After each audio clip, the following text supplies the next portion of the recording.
Welcome everyone to the AM Book Club. This is the webinar series. This actually is our 9th edition. So we're slowly getting into our first milestone, running 10 episodes of this webinar series. And I'm your host, Andrew Mutua. Before we begin, I would like to share some housekeeping rules. Please ensure you mute your mic and also turn off your video, just to avoid distractions. If you have access to a quiet room, please do take advantage of that and make use of it so that you avoid any disruptions during the sessions. You have to ensure that you're fully present to take full advantage of this session. And with that, let's get this show right on the road. Let me get this up.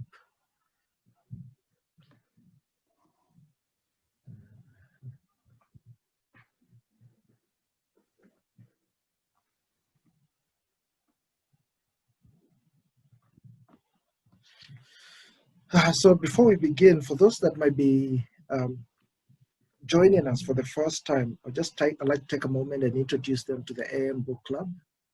So the AM Book Club is really a community of book lovers, people that love to read and to continually develop themselves.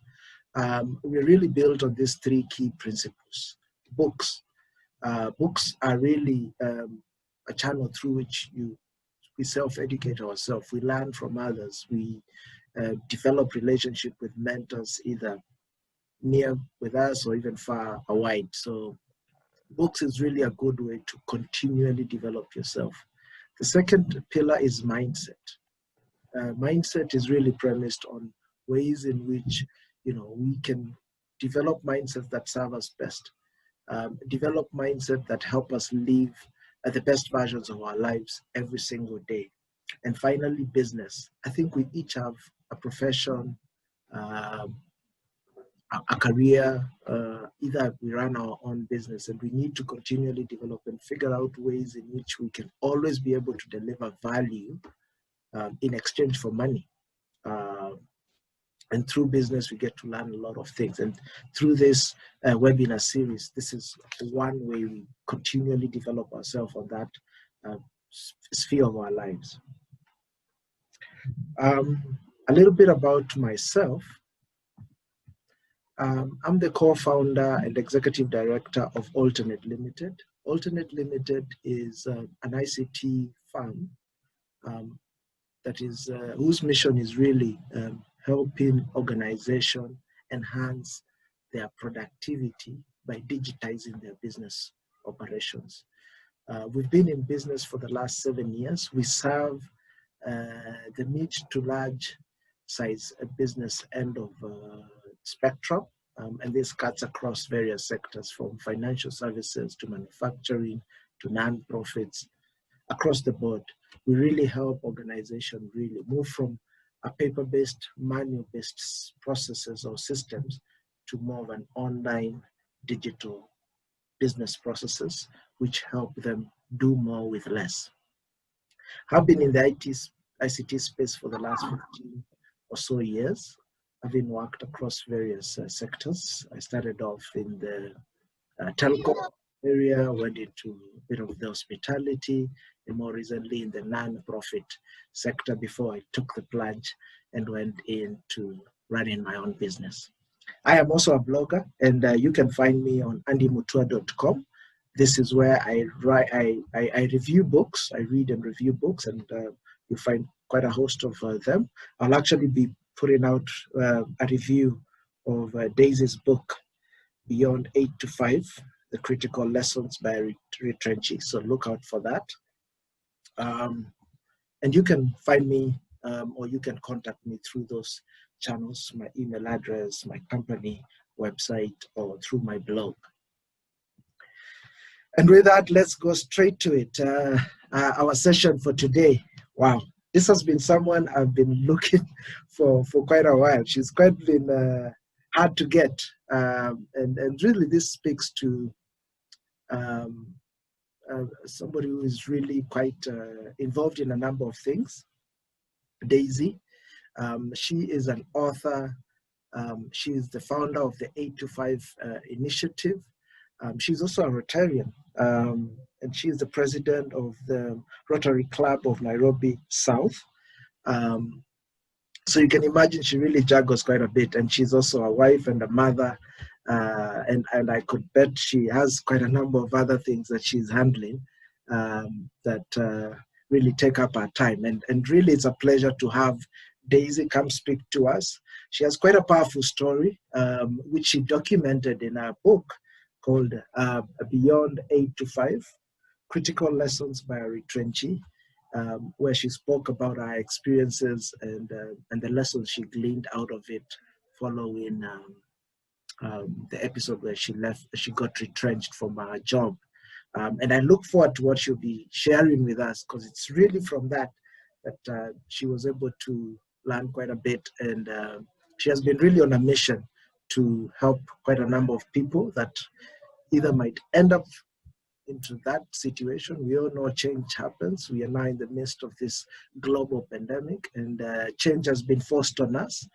And that's the time you think of, what next.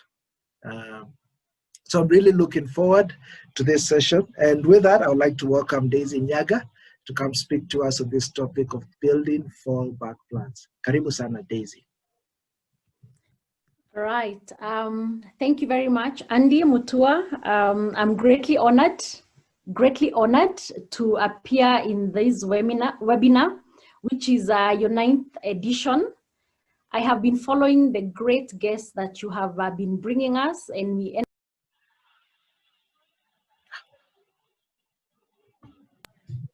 Sorry, okay. Daisy, I think I muted you by mistake. So go ahead. Never mind. So I was just saying, I totally appreciate this opportunity to speak in this webinar. And really, I look forward to an engaging session, a session where you will not just learn, but there will be transformation. That everybody on this call will leave this webinar ready to take an action, ready to change an aspect of their lives, ready to, implement an aspect of change that will leave them in a better position than I was. So if you allow me, I'll just share my screen and then we get started. And I'm happy to see 2 of my incoming members in Rotary. That is, I think, Lorna. I've seen Lorna and Rosemary. I'm so happy to see you here as we continue this journey of learning and growing together. So Andy, can you see my screen?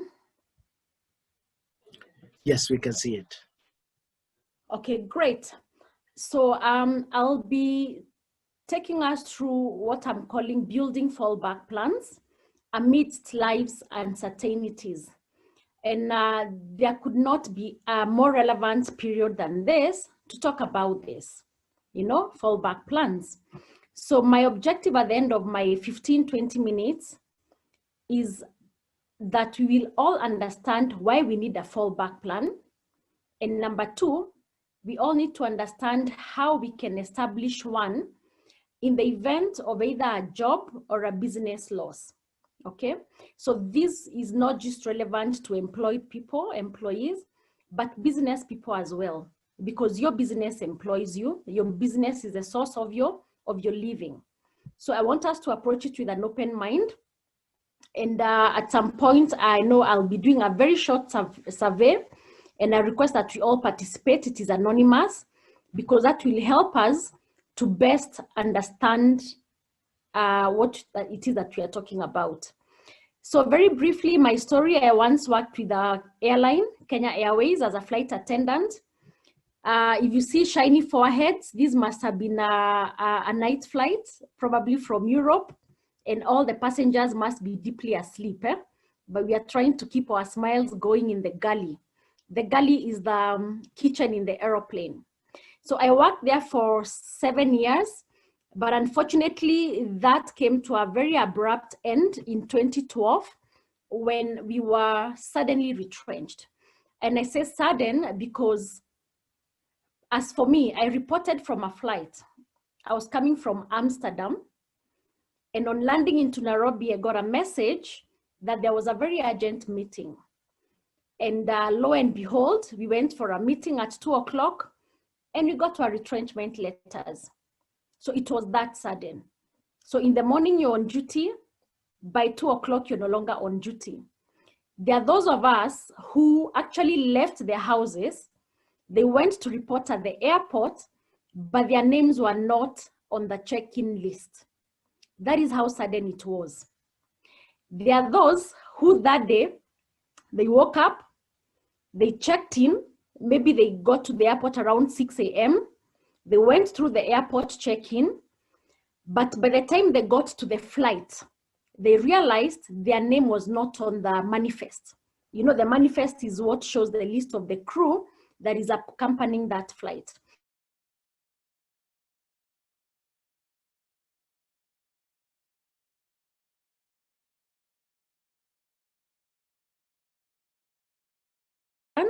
There were harrowing experiences.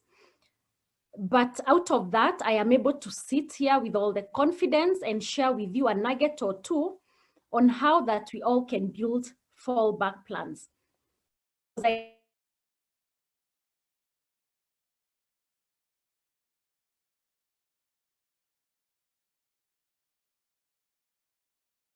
had to go through some of the very bad experiences that I went through. So that's just to lay foundation of my experience, my retrenchment experience, and why I'm so passionate about engaging people and speaking to people and inspiring people to create fallback plans for themselves. So besides my story of retrenchment, I just wanted to highlight some grim statistics, grim stats, you know, the last about 10, 11 years. We have had hundreds of companies lay off, and now this is before COVID. So forget COVID. Let's look at before COVID. What was the situation like? In 2018 alone, we had about 11 out of 40 banks grow their bottom lines, which means the rest, which is over about 2/3, did not grow their bottom lines. And that ultimately will affect the people working or the other employees of that company or even the investors, all right? 8 out of 10 banks cut over 1,000 staff. We know all these statistics. I know we have some bankers on board. EcoBank closed 1/3 of their branches. That is 2018. 18 other firms out of the NSC listed firms actually posted losses. That is about 1/3 as at that point. 22 of them posted dropped profits. Now the year before, that was the year we went for election, also we had the same trend where 29 out of 57 listed companies cut jobs. And remember, I'm only talking of NSC listed firms. So this is like the cream de la cream of the companies operating in our economy. Only 13 hired, all right? So that just gives you a very grim reality of what the situation and the economic reality is on ground. Again, just a quick run through over the last 10 years, many companies have closed down, they've retrenched. You can see the list there, and it's barely a drop in the ocean, all right? So when we understand what has been happening, you can see there has been a trend of companies changing their operational models, their business models, companies taking up technology, digitizing their operations, and hence the need for less manpower. And that is what is making people so desperate, because you're in a comfort zone, you're used to your normal income cycle. Your salary comes on the 5th or on the 30th or on the 22nd for the bankers and other blue chip companies, but that is changing. And so unless you're blind to the reality, we will be caught pants down, you know? And hence why I'm very passionate about talking about fallback plans. So what's a fallback plan really? In just a layman's language, I would say it's your plan B. What's your plan B if A fails? What's your plan C if plan A and B fails? What's your plan D if A, B, and C fail, you know? So I want us to just take a minute and think through what would happen if you lost your income today. I'll tell you what happened to me very briefly. A lot of changes had to happen. And Andy, if you'll allow me, I'll want to just send a small link on the chat where people can just take a minute. It only has 5 questions. So you'll allow me to stop screen sharing so that I send the link on the chat. And then I'll request that people take their time to just fill in that link. It only has 5 questions and it is anonymous. So please answer them honestly, because that will help us to engage on a very realistic level of where we are all at. So as I share the link with you, I'll tell you a few things that happened to me when I lost my income. Like I said, a lot of changes took place, and the change was actually a downgrade. So the biggest change for me was actually starting to downgrade your life to fit the near zero income. Daisy, have you shared the link? Sorry to interrupt. I don't see. No, it's I just want to retrieve it as I speak, so I don't want a vacuum. Okay. Yeah, I'm just accessing my Google Forms so that I just share the link shortly. But as I do so, I just want to keep sharing what life was like when I lost my income, because then that is what will awaken you to the reality of not having a fallback plan. So as I was saying, number 1 is a downgrade. I had to downgrade my life. A lot of things had to change because the income that I was used to was no longer coming in. And remember, after these retrenchments, the union headed to court. And when the union goes to court, of course, what happens is that you have to wait for the case to end before we can access our monies. All right? So during that time, while the case is going on, imagine what will we feed on? How are people paying their rents? How are people meeting obligations for their children? How are people helping their families for those who are dependent? All right. So I've sent that link. It only has 5 very simple questions. So I want you to just take 1 minute as I talk to just keep to answer those questions very honestly. It's anonymous, and I'll just share the responses. They're all anonymous, so that you just see the reality. Okay. So the change that happened for me was a downgrade. All right. And when this downgrade happens, it is degrading. It brings about feelings of depression, you know, because now what you were used to before is no longer tenable. And it's not easy to change lifestyles, especially if it is sudden. All right. Great. So back to our screen sharing. So as you fill those forms, it will just ask you questions related to what would happen if you lost your income today. And if I could just read through the first question, I want to provoke your thoughts and ask you, would you still be able to pay school fees for your children in the same school that they are in, enjoying all the amenities that they still enjoy? School bus, I don't know what, games, you know? Would you still be able to do that if you lost your income today? 6 months down the line, 1 year down the line, would you still be able to meet that obligation without having found another job? Okay, so that's the question.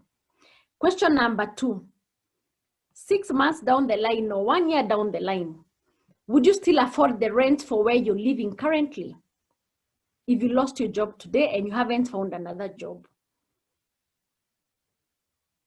Question number 3, in case you have a car that you use, you own a car, 6 months down the line, 1 year down the line, in case you lost your job today or your business income, would you be able to still maintain that car in the same state that you maintain it, servicing it on, timely, fueling it, driving it around to whatever events that you go to? Would you still be able to do that? Generally, would you be able to maintain your current living standards? Remember, this is an if question. I just want you to think through your position, whether you're in business, whether you're employed. Would you be able to maintain the general kind of living standard? Your charitable donations, normally you'll bless people with something, they'll call you, please idea me with this amount. Would you be able to do that 6 months down the line, 1 year, if you lost your job and you haven't found another job? All right?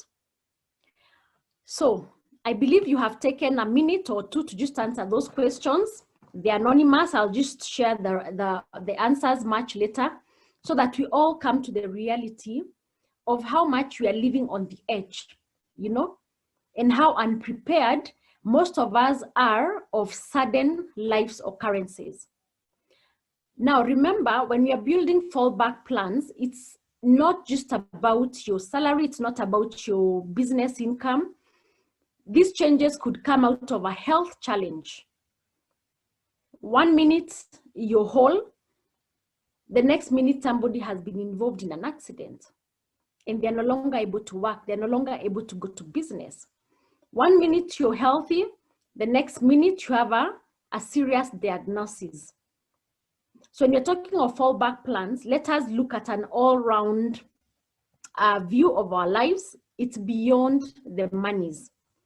So that is the survey. I'll display the answers much later so that we all laugh at ourselves or congratulate ourselves, depending on how prepared we are to face life's uncertainties. So the question is, you have seen the grim statistics. I have shared a brief of my story. So the question is, what do we do? COVID has come. So you can imagine the grim statistics are even grimmer, if there's such an English word. The situation is getting dire.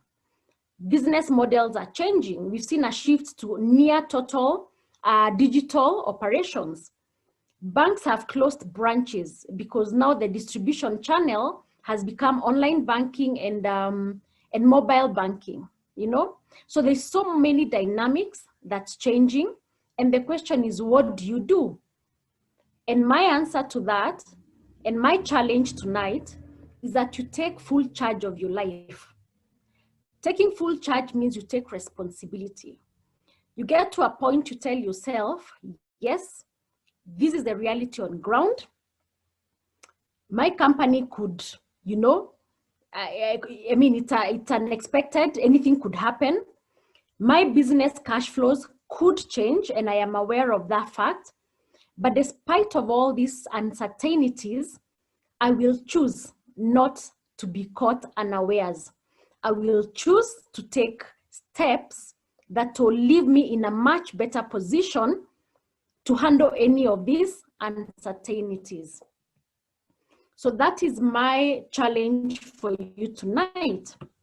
So when we talk of fallback plans, we are talking of your plan B, your plan C. I just want to give you thoughts and ideas of what some of these fallback plans are.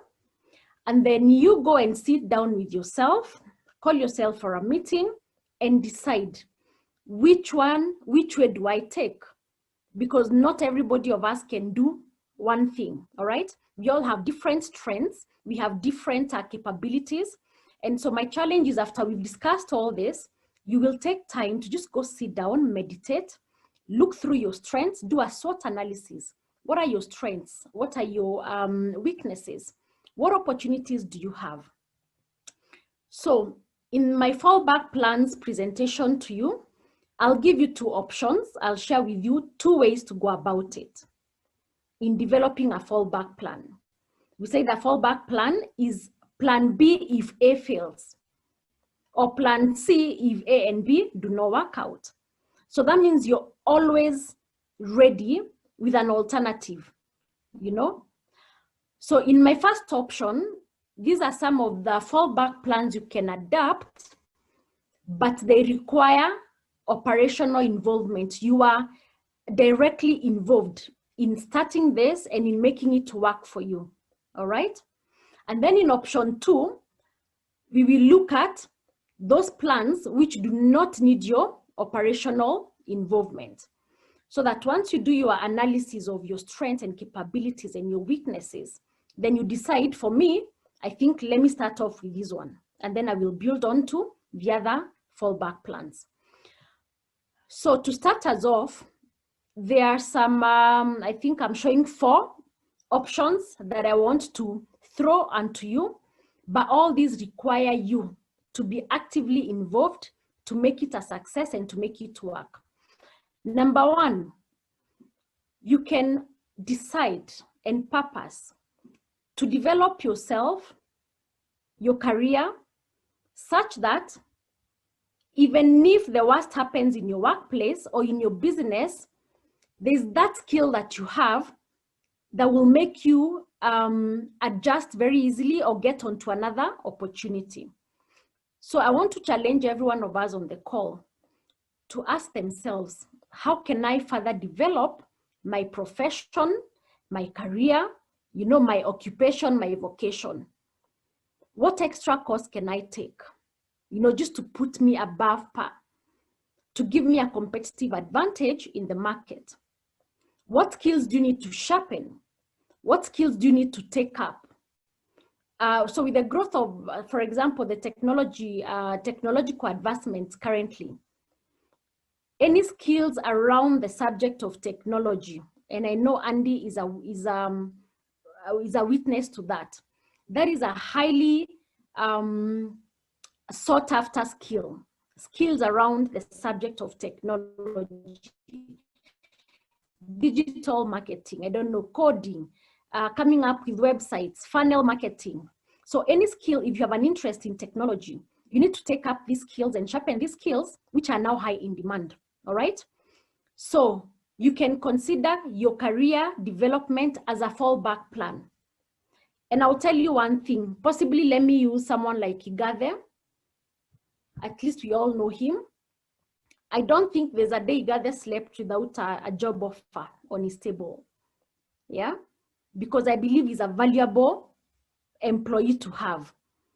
So the moment he leaves X, he leaves Equity, he leaves Vivo, he's jumping onto another blue chip, Equity.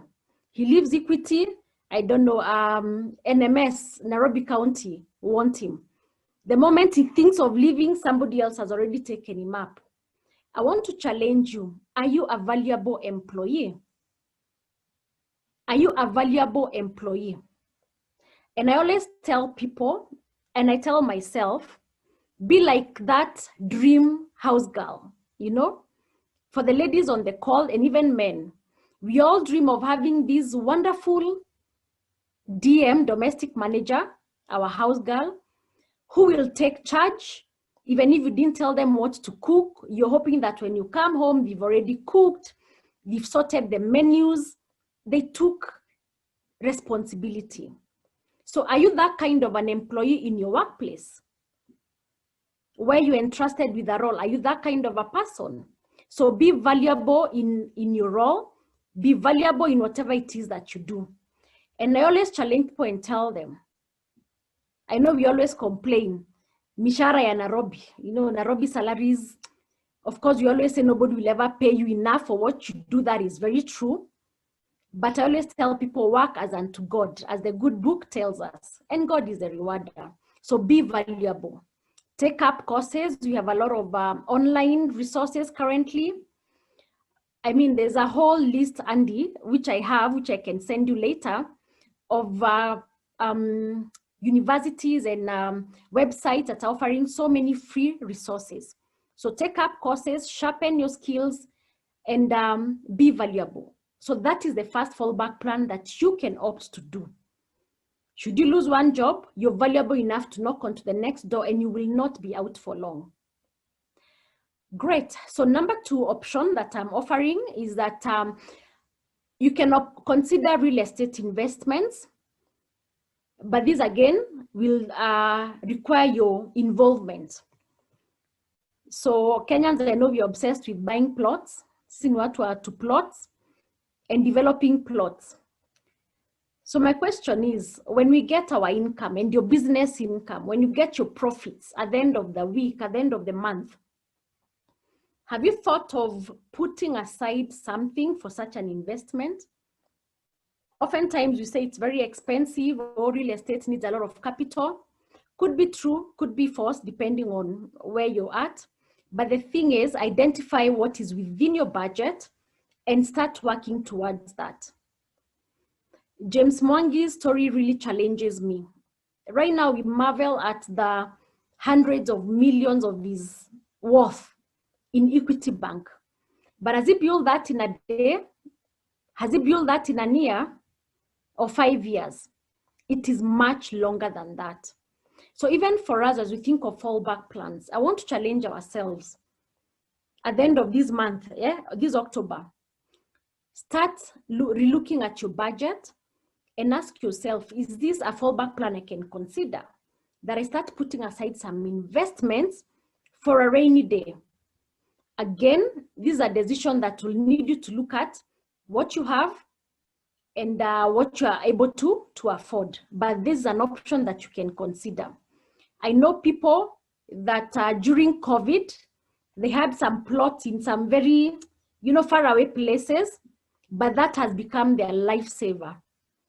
They have simply packed out of Nairobi, gone to their plot and put up some mabati structures or timber structures or container homes.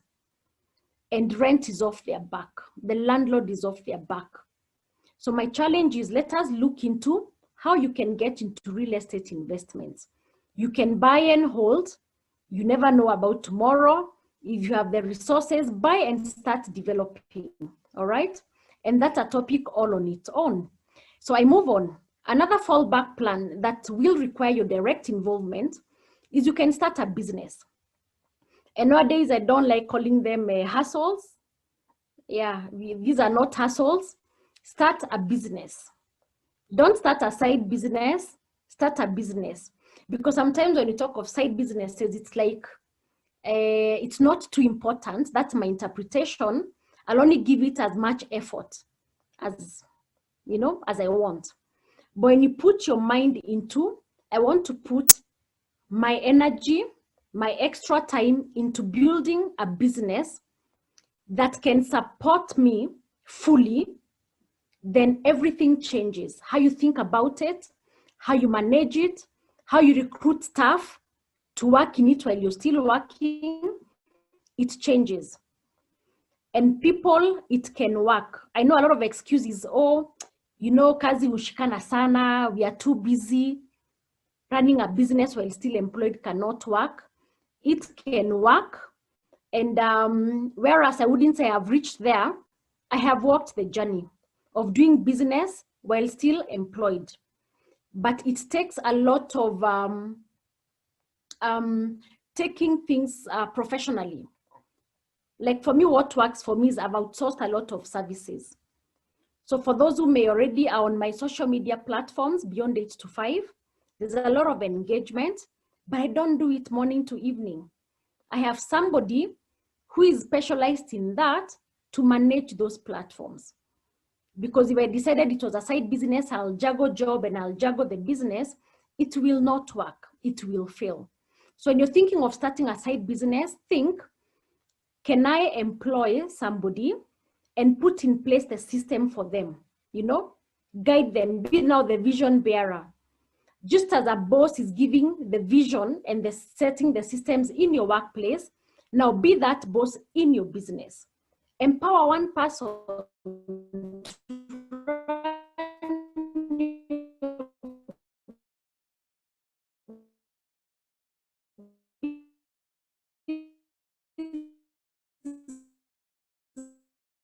business. All they need is your guidance, all right? Job, one of the balls will drop.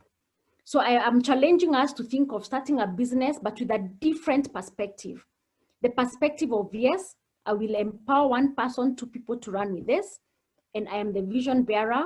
I'll set in place the systems, I will guide them, and I will monitor very keenly. So like for me in my case, every Saturday is when we do reviews, because I'm not always on Facebook, I'm not always on Twitter or LinkedIn, but the pages are very active. So on Saturday, we have a sitting with my team. So now, what did we do? What do we need to improve on? Where do you need my support? And then I give the team that.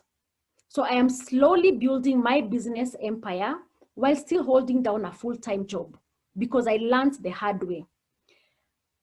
And then finally, you can also consider farming as a fallback plan. And the reason I've separated farming from business is because it's a whole dynamic altogether. But yes, consider farming as a fallback plan, and it is a business. When you get into farming, think of it as a business. Sio kulima tu because watu wanapanda mboga. Think of how much money am I putting? What are the input costs? When I go to the market, what's the price range? What are the risks? And will I earn an investment, a return on my investment? So these are some of the options you can consider depending on your strengths and your capacity to build a fallback plan. And then I move to the second option of fallback plans. And these ones have no operational involvement, meaning these are plans you can decide to take up, but somebody else is managing them on your behalf. All that you get is the return on your investment. So very quickly, number one, we all need to set up an emergency fund. I can sing this song 24 hours, set up emergency fund, because I know what happened to me because I never had an emergency fund. Most of us live it's called hand to mouth. The salary comes, within 5 days, we've distributed it, and then you wait for the cycle. And no pun intended, but I saw something on WhatsApp which says, there are those who earn some incomes are like, what do we call them? Menstrual income. They call them menstrual income. It comes once a month and lasts 4 or 5 days. So let us move out of that by ensuring we have set up an emergency fund. What would this do? Imagine if you lost your job today, but you had saved maybe some 100,000 somewhere. Very basic figure. What would that mean? It means come the following month, you're not desperate and begging your landlord not to lock your door, because you'll just go to your fund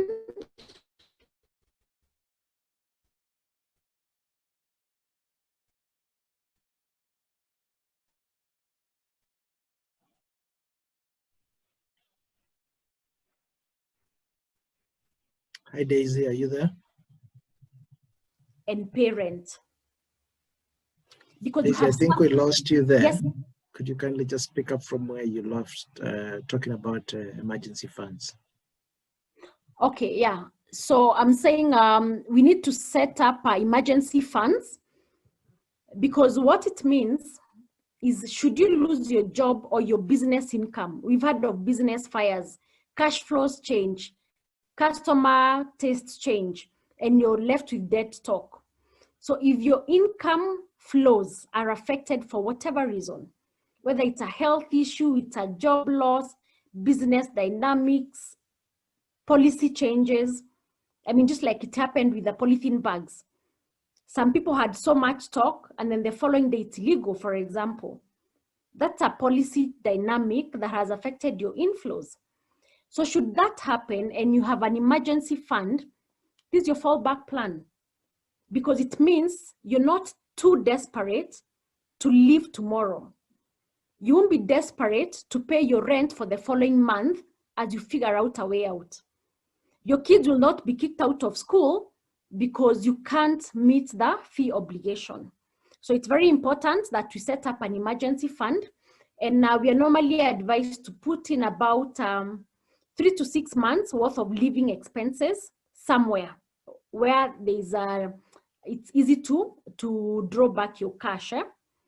And I will mention where those places are towards the end. So the second fallback plan you can consider, besides an emergency fund, and it doesn't need your involvement, is having relevant insurance policies. It is very unfortunate that in Kenya, and I think in Africa generally, people have a very negative mindset about insurance policies. Insurance is not an investment per se, but it covers your risk, all right? So I want you to imagine, let's say you've lost your income or your business has gone down, but you had, let's say you had an education policy for your children, maybe for high school, and it's a year to go. What does that mean? It means your children will not miss out on their places in school because the insurance will be able to cover that. Your policy is just about to mature. But remember, when you're paying for these premiums, I mean, you're comfortable, hakuna shida. So why not do it? Why not take up policies against fires for business owners? And then what happens if there's a fire? You have the policy to cushion you against the risk that has happened. You're employed, why don't you take up against retrenchment policies? I had one, and I'm glad because it covered 9 months, what was this? For those who had loans, it covered 9 months of payments on the loan. And there's some retrenchment policies which normally give you 3 months income or 2 months salary should you be retrenched or you lose your job. So why not take up insurance policies? It's not an investment, but it will give you, it will cover your risk and give you a sort of starting point. You've heard of guys who've lost their vehicles, which were comprehensively insured. Don't they get back a bit of the money to give them a head start? So think of that in your own life. So ask yourself, where am I exposed? Where is my risk exposed? And what policy can I take to cover that risk? The insurance will become a form of a fallback plan in that eventuality. I move on to number 3 of an option which does not need your involvement, operational involvement. And these are real estate investments. Remember, in the first option, we talked about real estate investments, but these ones needed your operational involvement. You have to go identify and build. But now in the second option, we are looking at options that do not really need you to manage them. You know, we have rates. These are a bit technical, but they're just, they are offered at the stock exchange, just investing in specific real estate developments. I will not go into much detail on that. You can also consider off-plan housing purchases, which is an excellent option. Unfortunately, in our Kenyan market, the investors or providers, a majority of them have not fulfilled their promises. And so this has kept a lot of people off this option of a fallback plan. But my challenge is you can consider looking out for 1 or 2 companies that have a good name in the market and they're known to deliver, and consider that, you know. You can also consider buying ready developments, ready for occupation, you know, ready homes, ready commercial buildings as your fallback plan. Okay, great. Now where I want to spend just an extra few minutes is the option of having these passive investments. Yeah. Now, money market funds. If you lost your job, let's say last month, and you had put in some investment in a money market fund, and you're really desperate for some money for your food, for your rent, for your school fees, or for any emergency, medical emergency, you're able to access your funds with between 24 to 48 hours in a money market fund. Yeah. So that takes you away from having to get into debt, you know, begging and borrowing and the desperation that comes with not having a regular income. So I want to challenge each and every one of us. Starting a money market fund investment is very simple. And it is one of the basic investment options everybody should have, including a mama mboga. Because with as little as 1,000 shillings, you can open an account, or 2,000 shillings, and then you top up according to your ability, either daily, weekly, or monthly, as little as even 500 shillings. So I want to challenge everybody on this call. If you don't have a money market fund, please, you're failing yourself, you're failing your children, and I don't want you to get into the desperation that I got. It is one of the investment options to consider. And the beauty of this is that they compound the interest on a daily basis, and it is a very safe investment for you, because normally they invest in what we call secure investments, like government paper. Great. So I'll not get into the details of that in this session, but you can reach out for more guidance. Fixed deposits. Of course, we normally say banks, the interest of banks is very low, which is true.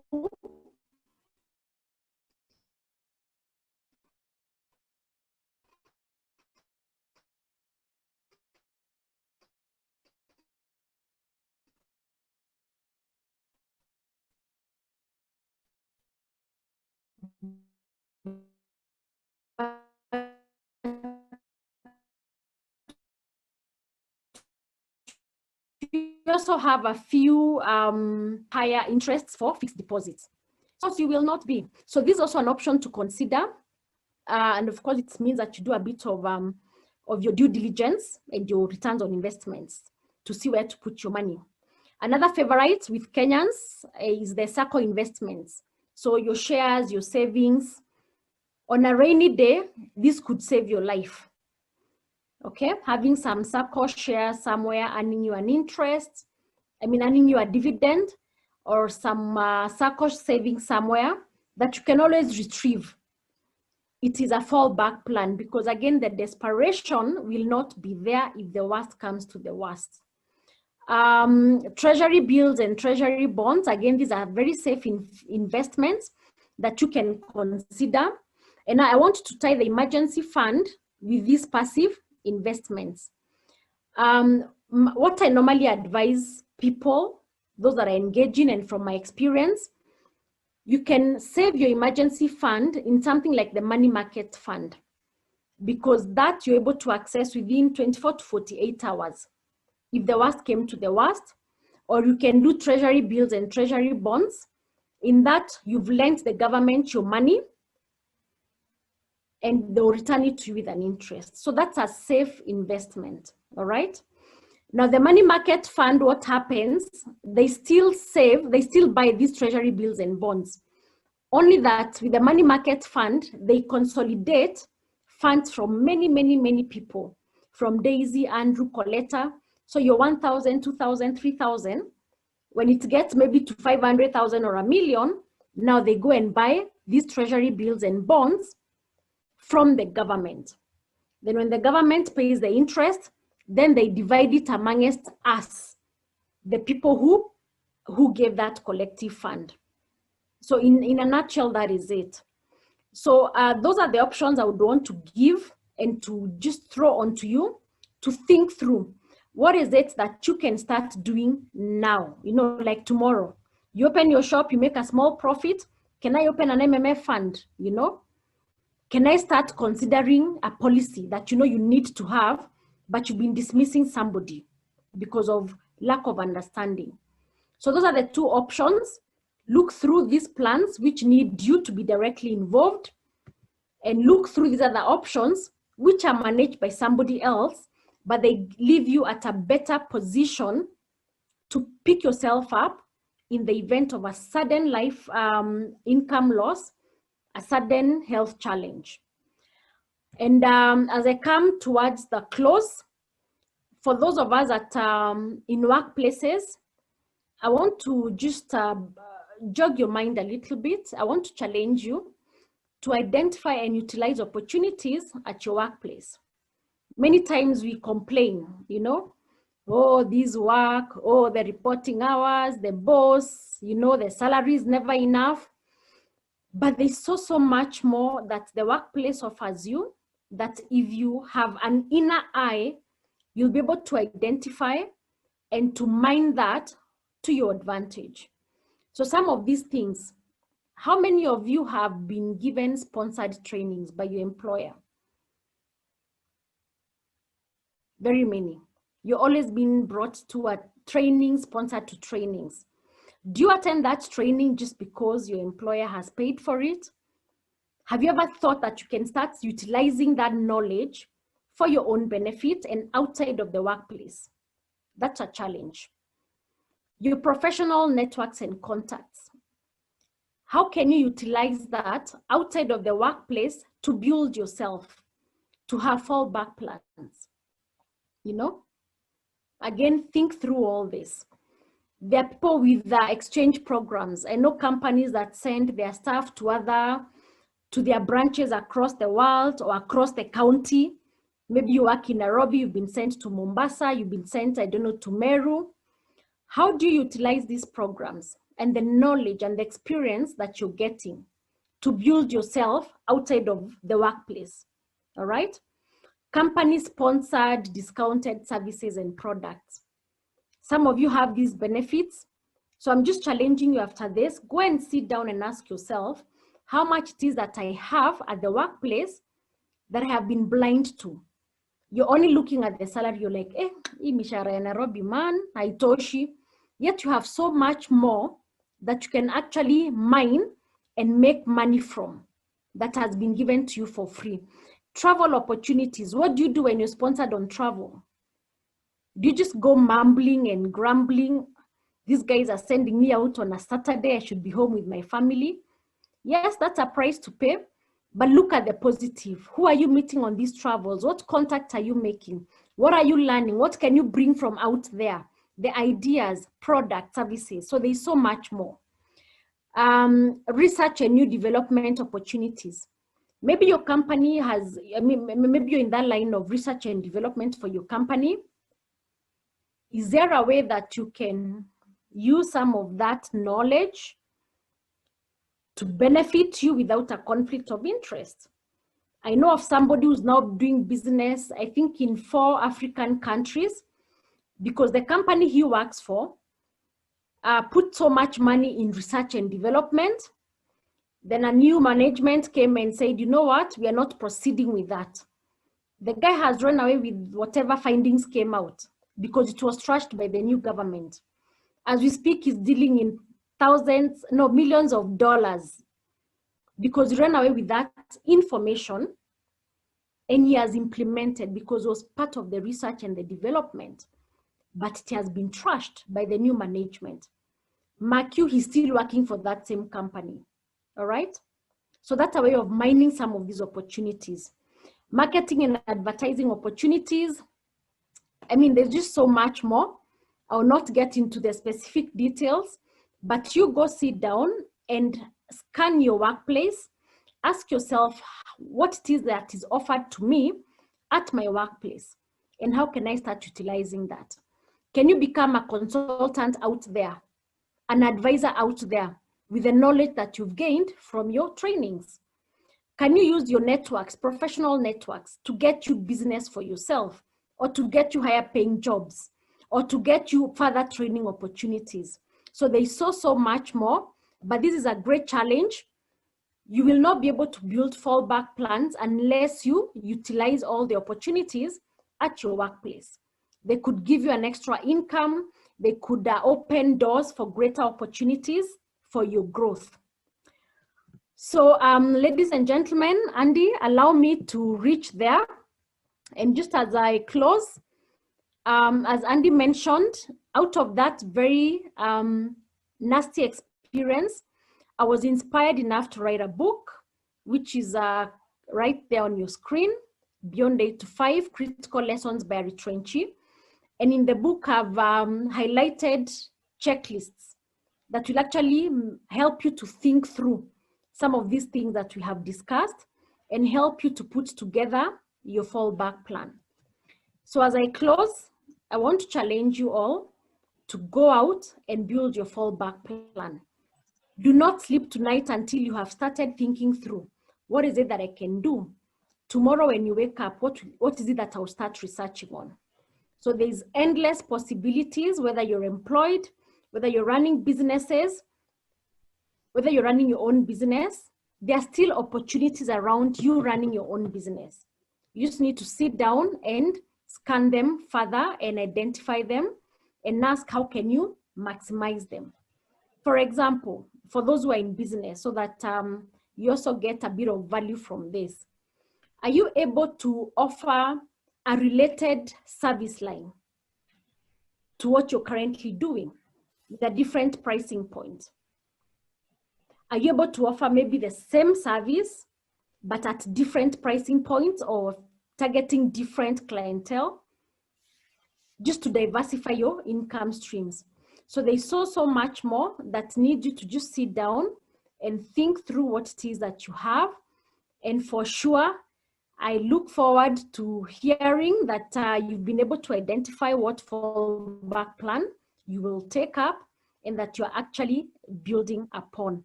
So thank you very much, Andy. Possibly I'll just see if there are some, Andy, can you hear me? Yes, I can. Thank you very much, Daisy. Let me kindly turn off your videos. I think we want to at least be able to focus more on the speakers. But if you have any questions at this point, let me get this.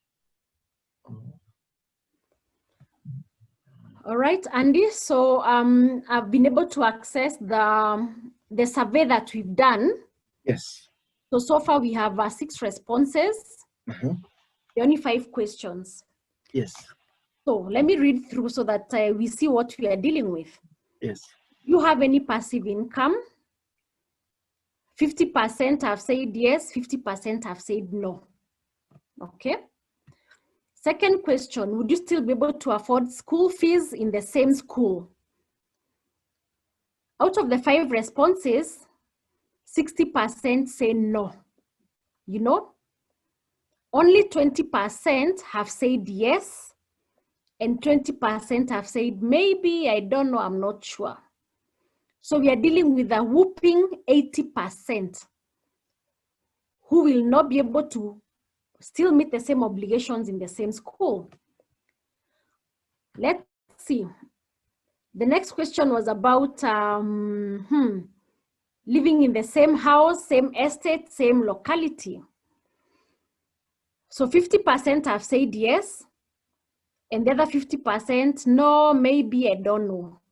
So again, you see where we are at. A very big percentage are not in a position to be able to pick up or continue their livelihoods in the event of a job loss. Would you still maintain your car if you own one? 50% no, 16% maybe. So again, that's about 67% that will not be able to maintain their vehicles. Now, the most interesting is, would you maintain your living standards as of today, grooming, charitable efforts? A whooping 70% said no. As in, it is so clear to 70% of us on the call that indeed, if there was a sudden life change, then we would not be able to maintain our living standards 6 months or 1 year down the line if you haven't found another job. And really, that is scary, but it no longer needs to be scary because now we have learned what options we can start exploring. So thank you very much, Andy. I'll end there, and I look forward to some further engagements. Thank you very much, Daisy. That was quite a sobering presentation, but quite true. It is the reality. You know, this sudden changes can come upon us, and mostly we might be found to be flat-footed. And I think you've really given us quite a stark statistics of where we lie. Most of us, it seems, we are quite unprepared. But all in all, you've provided some hope. And I think you're quite a great role model that, you know, we can be able to be resilient enough and be able to recover from such scenarios. And the key is really preparation and putting in place those fallback plans. And you've given us quite a list that we can begin acting on. You know, putting in place the insurance mechanism. You know, putting in place the emergency fund. Putting in place, you know, the investments that can be able to give us some level of income, even when we are at that point when we've lost our main livelihoods.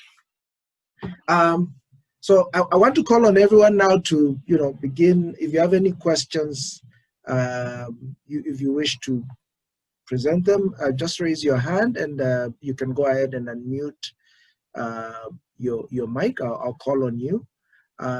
Alternatively, you can also post your questions on the chat box. Please go ahead and do that. Before we do that, I do have a question of my own, just to, as I give the participants some time to think through. So at the time you lost your job, you know, a lot of us do have quite a level of pride in the organizations that we are employed. It's almost an extension of our identities.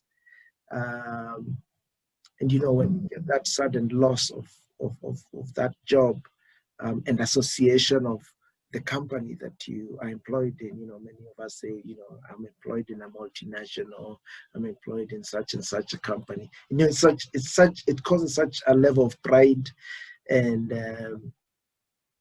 you know, we have such an association with it, such that if you lose it, it's sort of, you lose yourself or your identity.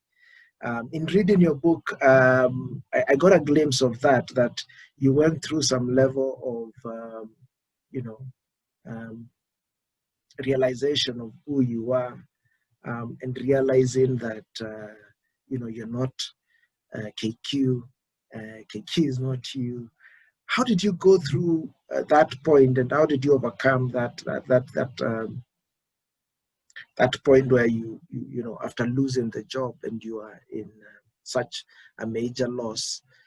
How did you recover from it? How did you, you know, gain yourself a belief in who you are, to be able to take steps towards now developing fallback measures and you know, seeing yourself beyond KQ and beyond an 8-to-5 job? Okay, great. Thanks, Andy. That's a very loaded question. Wow. So the process of detachment from the identity that you've been used to is like dealing with a loss. I mean, any other loss. It's a very emotional experience. It's a very emotional journey, because 1 minute you are able to identify with this class of people, with this brand, as you're saying, and the next minute is like you are never there really, you know? And I tell people that when we lost our jobs, we were told that our emails would be deactivated, I think within, was it 6 hours or thereabout? And you had to return this and this and this. So it's just, the reality just has to hit you, you know? So when that reality hits you, that you're no longer even able to access the company with your, you know, with your security cards, reality starts hitting you. And there's no way you can deny that, you know? And I remember one time, I don't know what I had gone to do at the airport, and just after the job loss, honestly, you want to scream, because before you just go and swipe, the doors open, hi Daisy, da da da. Now you're like a stranger. So unaanza pale, madam, sign there, you scanned, who are you going to see? So just, I mean, it just flips like this. So the reality just dawns on you because of the change. The privileges that you enjoyed, you no longer enjoy within a second, yeah? So it is a very emotional process. And that's where some people end up being depressed because they're not able to handle that fluctuation. So how did I deal with it? Number one, at that point, I was already a member of a networking company. This is a marketing networking company. It's called New Life. I used to use the products, to manage the jet lag. So when I called one of the leaders, I'm like, guess what has happened? I'm so depressed. He told me, no, don't worry, just come for the training tomorrow, and then we discuss further what to do. And for all of you who may have been engaged in a network marketing company, you know the energy, you can do it. One no should open the next door. So that positivity, now engaging with this kind of people, helped me to sort of manage the depression. And they gave me a hope that even if I don't have the big salary now, maybe I can start rebuilding a small income with them. So for me, it didn't take long time. I think within a day or two, I had gone to one of those trainings and the energy had infected me. Number two was books. From an early age, I've always been a reader. So when traveling, I used to buy a lot of books and mostly self-help groups.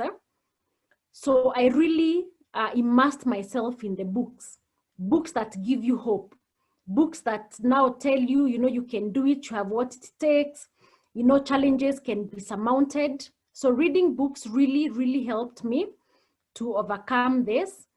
Number three, spiritual nourishment. Hey, Andy, I really looked for God that time. So wale waendangi kanisa, when trouble comes, let me tell you, you search for God yourself. You go knocking on doors. God, are you here? I'm desperate, I need you. So I had my connection and my relation with God went to another level. The level of desperation, the level of brokenness. If you're Christian, you know that there's a verse that says that God loves a contrite and broken heart. So when you're so broken, you're desperate, you have no income, everything is crashing, you've disposed of your car, you've had to move to a much cheaper house. Putting food on the table became a challenge. I remember I told some people that we survived on, what are these things called? Indomie. Getting a packet of Indomie was a miracle, at 25 shillings. That was a miracle that time when the case was still in court. So having a spiritual journey and awakening also really helped me, because then I hang on to the promises of God's word. Affliction will not rise a second time. I will restore you. Have faith for a better tomorrow. So I really hang on to that. And finally, what else can I say? There's something that happens when you leave a place. And I think Professor Ndemo alluded to this. When he left the government, he says that his phone was no longer ringing. And at one point, he thought that his phone was actually spoiled. The reality is a lot of people will actually desert you. Yeah. A lot of people will sort of now keep distance, because I don't know. I think maybe they think now you will be begging them for all your needs. So when that thing happens, reality just hits you and you have to get a new set of community around you, new set of friends, people that now are relating with the new you. So I think that is what I would say. There's a lot, but I think that's, in a nutshell, that's how I would say I managed, I coped. Wow, thanks for sharing that. So having a strong support system, your spiritual foundation and your faith, books where you can learn from others and realize that it's not just you alone. And it's not because of you. I think sometimes we tend to think, why did they pick on me? Out of hundreds of other employees, why me? Is there something that I'm missing? And I think you've put it so well in the book that that we should all, know that we are enough. It's not anything personal. It's not because of you. I remember the other day I was watching Sober Sundays by Pastor Simon Bevy, and in one of the panelists, Mr. Julian, said that business is selfish in nature. So, they take this certain steps really for its own survival. And it's got nothing to do with your capability, who you are, and the like. So let's all develop good support system, our families, the networks that we maintain. Let's also maintain that faith and spiritual foundation that keeps us grounded even in times of change. So we've gotten quite a number of comments here, people saying, thank you, Daisy, for being vulnerable and sharing in your experience. You have quite a powerful story, and it's good that you put it in a book, because that, it will live forever, even after you've gone. And it's something that people can look to. Even people who have never met you, can be able to relate to that story. Dennis said, thank you, that was a great presentation, really sobering. We also got comments from Mary Ndinda, and she said also quite a sobering presentation, but so true. Thank you very much for sharing your story. Any questions? Wow, I don't know if the presentation really made people really have quite a introspection period. Allow me to say something. There's something you said that triggered something in me. Yes. Yes, in the book I do say don't take it personal, because we were retrenched in September. And I remember in the month of August, I had actually won an excellence award, I had won an excellence award. I had saved the company, was it 9 million? There's a project I undertook, what they call world-class organization. It's like lean management or Kaizen principles. So under the catering aspect, I had reworked a few things, and I had saved the company about 9 million in, I think, the 6 months period. And I had won an excellence award, which was given to us on August, I think, 8th. So when the letters came on 4th of September, I'm like, there must be a mistake, there must be a mistake. So what I always tell people is, when these things happen, don't take it personal.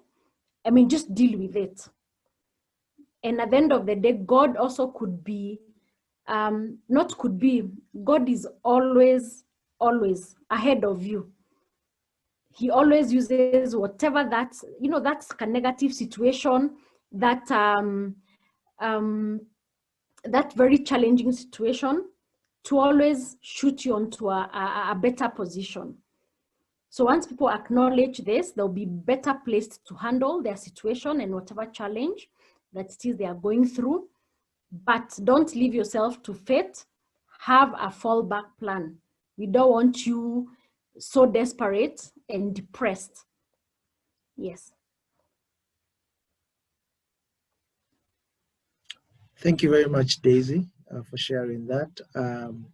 Yes, we've just also received some more comments right here. One from Rosemary Kanywa. Thank you, Daisy. It's quite an inspiring. It's a reality check. I think it's that's really it. You've really put the mirror before us to telling us that really can we live off just the single income stream that we are all reliant on, or should we now develop both passive and non-passive income streams that can be able to help us when our main income stream is cut off or lost in one way or the other. Thank you, Silvana. I'll be sharing the recording, so you'll have the presentation in there. So we have about 6 minutes left before we close. Let me share maybe there's a survey that you had shared. I don't know if everyone can see it. Let me post it afresh. For those that happen to have missed the survey that Daisy shared, I'm posting it. I'm reposting it again. You can find it there. That's a good practice that you can take to really question yourself on where you are in terms of your fallback plans. So take a moment, go through it. It's quite a short, it should take you a minute or two. Before we wrap up, I think I'll be sharing, let me share my a registration form. If you would wish to be part of the AM Book Club, you can register through this form. And we also wish to request for your feedback. tell us more about other topics that we should put on this webinar series. Would really appreciate your input and tell us, was it good, was it bad, where can we improve? Would really appreciate that feedback to help us, continually improve ourselves. Daisy, any final word that you wish to share with us before we close? Yes, I see Coletta has her hand raised. I don't know if she has something to say before I close in a minute. Yes, Coletta, go ahead and unmute yourself. Yeah, can you hear me? Yes, we can hear you. Go ahead. Yeah, thank you very much, Andy, and thank you, Daisy. I met Daisy, I think 4 or 5 years ago when we were in a class together doing an entrepreneurship course. And I had no clue that, Daisy, you had gone through such a situation. You were always very vibrant and very positive. And now I can say that I understand the energy that I saw you putting into your business. And so we've communicated a little bit since, and I've come to learn your story. And I totally agree with the things that you're talking about, just the need to be prepared, because that's how you build resilience. So thanks very much for being vulnerable and for just being bold and courageous to share these lessons with us. All right, thank you so much, Coletta. Indeed, it's a small world, and I think we need a lot more time, Andy, to talk about social capital. It does amazing things. So for my closing remarks, I'll just say 2 things. As we go out to build our fallback plans, I'll quote what Maya Angelou says. I hope I pronounced that right. If you know better, you do better, right? So let's be open to constant learning. The more you learn, the better you will be at living your life and growing yourself. So you know better, you do better. And then finally, think of your income as sources of income as a 3-legged stool. 3-legged stool. So if one of those legs breaks, you might be wobbly, but you'll still sort of be standing. So when you're thinking of your fallback plans, ask yourselves, do I have my 3 legs of the stool intact? Because if you're standing, you can imagine a 1-legged stool, Imagine yourself standing on 1 leg. If somebody touches you and pushes you, just a little bit, you definitely find yourself on the floor. So think of that always when you're thinking of a fallback plan. Ask yourself, what other leg can I add to my incomes? So that if one occurrence shakes off the 1 leg, or it breaks, or it is hard, then you don't fall down. You'd rather wobble a little bit, and your other fallback plans, they hold you up. So thank you very much. That's all I have to say, Andy. I'm greatly honored to learn and to appear on this webinar, and I look forward to more engaging sessions in the future. Thank you. Thank you very much, Daisy. Wow, that was quite an illuminating and, as we had said, a sobering session. I think one thing that I've taken away is also this idea of taking full responsibility of yourself. I think many a times we really get, things that we should be responsible for to others, to our parents, to the government, to our employers. But we realize everything really comes down to us. And I think that's one of the more, sobering messages that this presentation has really been able to illuminate.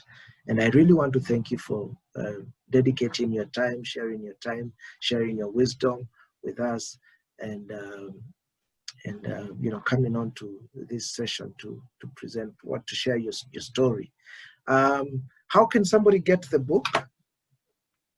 if somebody wants to get this book, how can they get? Is it available in the bookshop? Can they contact you, and through which number? All right, thanks, Andy. So my book is available on on my book site, which is www. I'll share it on the chat. .beyond8to5.co.ke. So that is a fully e-commerce website. So you'll be able to order for a book, either an ebook or a hard copy. If it's an ebook, it will be 500 shillings. Once you pay through the system, then the book is delivered instantly to your email. If you choose the hard copy, it's 800 shillings, including delivery countrywide. So we will be able to get your delivery location through the form that you fill, and we'll dispatch your book within 24 hours. Besides that, if you'd like to chat me up on WhatsApp for just personal matters, inquiries, and money market fund, please chat me on 0780, that's my Airtel line, 002144. So that's the line you can get me on. Thank you. Thank you. Good stuff. So you've got Daisy's contacts right there. So you can go to www.beyond8to5.co.ke, and through that you can either purchase both the e-copy or the hard copy versions of our book. If you wish to reach out to her, you can contact her on that number. So do pen it down. So it's 0780 002144. She is quite a resource. You'll learn quite a great deal from her. Yes, so please do take advantage of that. Thank you once again, Daisy, for being quite open. And allow me, Andy, to just mention my social media handle, please. Yes, please. Yeah, so Facebook, please like our page, Beyond 8 to 5, Instagram, Beyond 8 to 5 p.m., Twitter, at Beyond 8 to 5. Thank you. Good stuff. And with that, I want to thank you all for attending this session and for sharing your comments, your questions, and for participating throughout the session. Thanks once again to Daisy. We look forward to having her again on the AM Book Club webinar series to hear more from her. And with that, good night and goodbye. All right. Thank you. Goodbye and good night.